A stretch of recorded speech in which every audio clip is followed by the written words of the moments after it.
What an incredible privilege. How many women would you estimate? You may actually have Mm. real numbers or just estimate numbers. How many women would you say you have ministered to over these 40 years? Mm. I used to keep a little book, and I ran out of the pages of that little book, of course.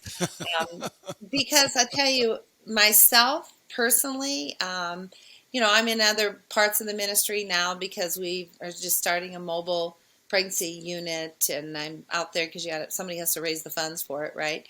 And so, I mean, I still get to see them, and I'm there in the hallways and everything, and encouraging all of the other folks that are there working at the center. And there's like 17, I think it is now.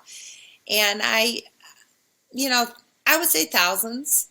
I guess I've never Wow. looked at the Wow. numbers because I learned early on. I would try to help a young woman, and she'd say, "No, I'm gonna abort."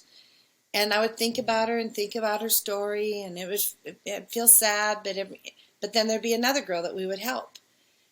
And then one day I was at a store and I saw her, and a little one was running around, and I thought, oh, and I started counting in my mind of when the month was, and I thought she had that baby. And she said, I went over to her and said, congratulations, what a beautiful child. And she said, well, I'm sorry I never came back.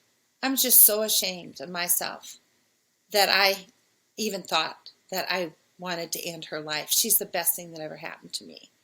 So I always tell Wow. our counselors, just because she walks out the door and she tells you she's going to abort, it doesn't mean she really did that.